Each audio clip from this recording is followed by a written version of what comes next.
இந்த வீடியோவில் நம்ம என்ன பார்க்க போறோம்னா கும்பராசிக்காரர்களுக்கு தமிழ் புத்தாண்டு 2026 வரக்கூடிய தமிழ் புத்தாண்டு இருக்கு இல்லைங்களா? ஏப்ரல் 14ஆம் தேதி சித்திரை 1ஆம் தேதி அந்த புத்தாண்டு ஒரு வருட காலம் எத்தகைய ஒரு ஆண்டாக கும்பராசிக்காரர்களுக்கு இருக்க போகுதுங்கிறது சயின்டிபிக் வேதிக் அஸ்ட்ராலஜி முறையில அறிவியல் சார்ந்த முறையில் இந்திய வேத ஜோதிட அடிப்படையிலான விஷயத்துல எந்த விதத்திலையும் மூட நம்பிக்கையில போகாமல் மிகைப்படுத்தாமல் உள்ளது உள்ளவாறு எதுமாற பலாபலன்கள் அடுத்து வரக்கூடிய ஒரு வருடத்துக்கு கும்பராசிக்காரர்களுக்கு சனி இருக்கும் அமைப்பை பொறுத்து, ராகு எது இருக்கக்கூடிய அமைப்பை பொறுத்து, குருவின் அமைப்பை பொறுத்து எத்தகைய ஒரு தாக்கத்தை கும்பராசிக்காரர்களுக்கு கொடுக்க போகிறது அடுத்து வரக்கூடிய ஏப்ரல் 14 2026 ஏப்ரல் 13 2027 வரை எத்தகைய ஒரு வருடமாக கும்பராசிக்காரர்களுக்கு இருக்க போகுதுங்கிறது சயின்டிபிக் வேதிக் அஸ்ட்ராலஜி முறையில் பார்க்க போறோம். இப்ப பாருங்க, சனி 2ஆம் இடத்துல இருந்து பாத சனியாக இருக்கிறார் கும்பராசிக்கு. அது எந்த விதத்திலையும் உங்களுக்கு அந்த ஆண்டு முழுவதும் மாறப்போறது இல்லை. புத்தாண்டு முடிகிறப்பதான் அது மாறுறது. அதே மாதிரி குரு பாருங்க, ஜூன் 1ஆம் தேதி புத்தாண்டு பிறந்து ஒரு 45 நாட்கள் 1.5 மாசத்துக்கு அப்புறம் பார்த்தீங்கன்னா குரு பயிற்சி 5ஆம் இடத்திலிருந்து குரு ராசியை பார்ப்பது 6ஆம் இடத்துல உச்சம் பெறுகிறார். ஸோ அது என்ன ஆகும் அப்படின்னா, நிறைய மாற்றங்களை கொடுக்கக்கூடிய அமைப்பு ஜூன் மாதம் 2026 கும்பராசிக்காரர்களுக்கு எதிர்பார்க்கலாம். இடம் மாறுதல், வேலையில் இருக்கிறவங்களுக்கு இடம் மாறக்கூடிய அமைப்பு, தொழில் இருக்கிறவங்களுக்கு அதிக முதலீடு செய்யக்கூடிய அமைப்பு, கடன் வாங்கி நம்ம பெரிய லெவலில் எக்ஸ்பேன்ஷன் போகக்கூடிய அமைப்பு, வெளிநாடு போகணும்னு நினைக்கிறவங்களுக்கு வெளிநாடு வாய்ப்புகள் கிடைக்கக்கூடிய அமைப்பு, இம்போர்ட் எக்ஸ்போர்ட் இருக்கிறவங்களுக்கு நல்ல ஒரு கான்ட்ராக்ட்ஸ், நல்ல ஒரு ப்ராஜெக்ட்ஸ், நல்ல ஒரு வியாபாரம், நல்ல ஒரு அசைன்மெண்ட்ஸ் நமக்கு கிடைச்சி, நல்ல ஆர்டர் கிடைச்சி நமக்கு அனுப்புகிறோம், நல்ல ஒரு புது 2-3 கிளைண்ட் கிடைச்சாங்கிற மாதிரி கொடுக்கக்கூடிய அமைப்பு.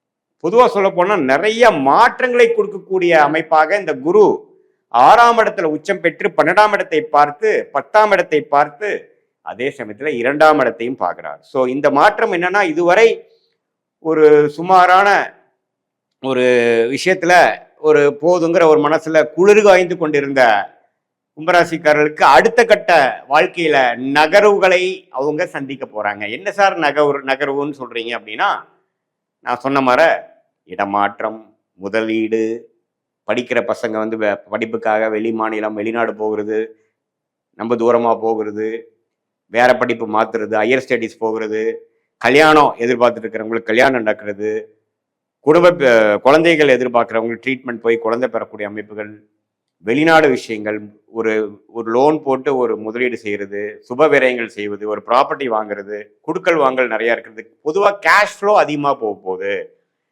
இது மாதிரியான அமைப்புகளை உள்ள அந்த குரு அருமையான மாற்றத்தை கொடுக்க போகிறார். அதே சமயத்துல டிசம்பர் 2026 அப்புறம் புத்தாண்டு பிறந்து ஒரு 6-7 மாசத்துக்கு அப்புறம் ராகு கேதுகள் ராசி விட்டு விலகிறது அருமை. ஸோ ராகு 12ஆம் இடத்திலும் கேது 6ஆம் இடத்திலையும் போகும்பொழுது கடன் பிரச்சனைகள் தீரப்போகிறது. எல்லா பிரச்சனைகளும் கொஞ்சம் தீர்ந்து நிம்மதி பெருமூச்சு பெறக்கூடிய, இதுவரை ஜூன் மாசத்திலிருந்து சில முதலீடுகள் சில மாற்றங்களை கொண்டு வந்ததுலேருந்து டிசம்பர் மாசத்துக்கு அப்புறம் ஒன்றுமே நல்லா செட்டில் ஆகக்கூடிய அமைப்பு இருக்கு. பட் இருந்தாலும் அந்த ப்ரெஷர், கடன், அது மாதிரி விஷயங்கள் இருக்கும். பட் இதுவே உங்களை வாழ்க்கையில் அடுத்த கட்ட உயர்வை நோக்கி உங்களை தள்ளி கொண்டு போகக்கூடிய, தூக்கி கொண்டு போகக்கூடிய, நகர்த்தி கொண்டு போகக்கூடிய ஒரு அமைப்பாக இந்த கிரகங்களில் சஞ்சாரங்கள் கண்டிப்பாக உண்டு. ஒரு விஷயம் ஜூன், அடுத்த விஷயம் டிசம்பர் 2026. இந்த 2 விஷயத்தையும் நோட் பண்ணிக்கோங்க. ரெண்டுமே ஓரளவுக்கு பாசிட்டிவான அமைப்புகளாக தான் இருக்கு. இதுவரை நீங்க ஒரு ரிஸ்க் எடுக்காமல் ஒரே அமைப்புல, ஒரே வேலையில, ஒரே தொழில பண்ணிட்டு இருக்கும்போது அடுத்த கட்டத்துக்கு நம்ம போகணும் அப்படிங்கிற உத்வேகத்தை கொடுக்கக்கூடிய ஒரு மாதமாக ஜூன் 2026 நீங்க உணர்வீங்க கும்பராசிக்காரர்கள்.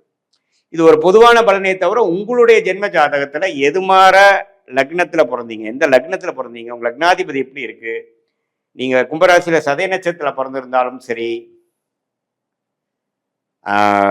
அவிட்ட நட்சத்திரத்துல பிறந்திருந்தாலும் சரி, பூரட்டாதி நட்சத்திரத்துல பிறந்திருந்தாலும் சரி, எப்படி லக்னம் எப்படி இருக்கு, லக்னாதிபதி எப்படி இருக்கிறார், ஸ்தானபலம், திக்பலம், திருக்பலம் இருக்கா, என்ன தசாபுக்திகள் போய் கொண்டிருக்கிறது, தசநாதன் புக்திநாதன் இப்ப கோச்சாரத்துல நம்ம சொன்ன மாதிரி எப்படி இருக்கிறாங்க, உங்க லக்னத்துக்கு யோகமான தசை போகுதா, லக்னத்துக்கு யோகமான புக்தி போகுதா, தசநாதன் புக்திநாதன் நண்பர்களாக இருக்கிறார்களா, எது மாதிரி வாழ்க்கை சம்பவங்கள் அடுத்து நம்ம எதிர்பார்க்கலாம், அடுத்த 3 மாசம் 6 மாசம் 12 மாசத்துல எப்படி எதிர்பார்க்கலாம், எது மாதிரி திசையில நம்ம வாழ்க்கை திரும்ப போகுது, நம்ம இருக்கக்கூடிய ஆப்ஷன்ல எந்த ஆப்ஷன் எடுக்கிறது நல்லது, இது மாதிரி பல விஷயங்களை உங்களுக்கு கொடுக்கக்கூடிய, தெரிஞ்சுக்கக்கூடிய, கிளாரிட்டி கொடுக்கக்கூடிய அமைப்பு தான் சயின்டிபிக் வேதிக் அஸ்ட்ராலஜி முறையில் உங்களுடைய ஜாதகத்தை போட்டு இந்த கோச்சார் அமைப்பையும் சேர்த்து வைத்து பார்க்கும்போது துல்லியமான பலன்கள் நாம் தெரிந்து அது மூலமாக நம்மளுடைய பிராப்தங்கள் என்ன, நம்மளோட தோஷங்களை என்னன்னு தெரிஞ்சு எதை நோக்கி நம்ம போவது நல்லது, எதை நம்ம அவாய்ட் பண்றது, எதை தவிர்ப்பது நல்லது அப்படிங்கிறதெல்லாம் தெரிந்து கொண்டு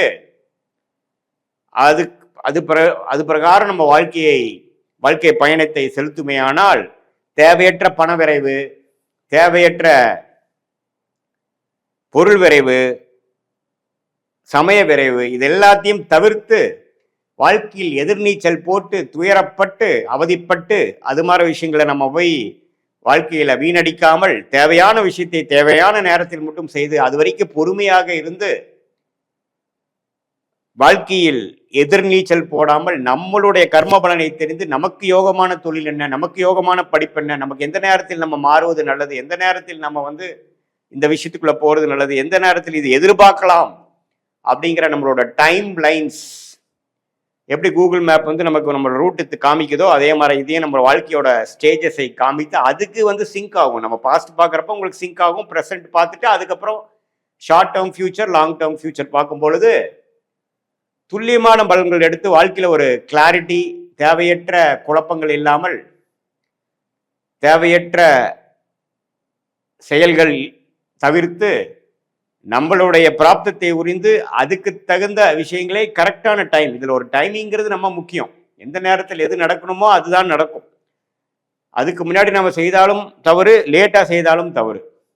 ஸோ அந்த விஷயத்தை தெரிந்து இந்திய வேத ஜோதிட அடிப்படையிலான அறிவியல் சார்ந்த கலையான சயின்டிஃபிக் வேதிக் அஸ்ட்ராலஜி முறையில் ஒரு கிரகமும் எந்த மாதிரி சாரத்தில் இருக்கிறார், அந்த கிரகத்தின் அமைப்புகள் என்ன, காம்பினேஷன்ஸ் என்ன, நீங்கள் எந்த கர்மாவில் பிறந்திருக்கீங்க, எந்த அளவுக்கு நம்ம எதிர்பார்க்கலாம், எந்த அளவுக்கு நம்ம ரிஸ்க் எடுக்கலாம் அப்படிங்கிறதெல்லாம் நம்மளுடைய காலகட்ட தசாபுக்திகள் வைத்து நம்மளுடைய கிரகத்தோட அமைப்புகள் பொறுத்து நீங்கள் என்ன லக்னம், லக்னத்துக்கு தகுந்த மாதிரி ஒரு அமைப்புகள் உண்டா, திருமண விஷயங்கள் எப்படி, வேலை விஷயங்கள் எப்படி, குழந்தை பேரு கிடைக்கக்கூடிய அமைப்பு எப்போ நம்ம வெளிநாடு போவோம், அரசு உத்தியோகமா, வேலையா, தொழிலா, கார்பரேட் லைஃப், ஸ்பைரேட் லைஃபா, எது மாதிரி தொழில் பண்ணலாம், எந்த நேரத்தில் பண்ணலாம், நம்ம மேனுஃபேக்சரிங் ட்ரேடிங் மாதிரி போகிறது நல்லதா அல்லது கன்சல்டிங் மாதிரி போகிறது நல்லதா, எந்த கிரகம் நம்ம ஜாதகத்தில் நல்லா இருக்குது இப்படிங்கிற பல விஷயத்தை தெரிந்து அதுக்கு தகுந்த மாதிரி நம்ம வாழ்க்கையில் திட்டமிட்டு வாழ்க்கை செயல்பாடுகளை செய்யும் பொழுது வாழ்க்கையில் எளிதில் வெற்றி பெற முடியும் என்று சொல்ல விரும்புகிறேன். மீண்டும் மற்றொரு காணொளியில் சந்திப்போம். நன்றி, வணக்கம்.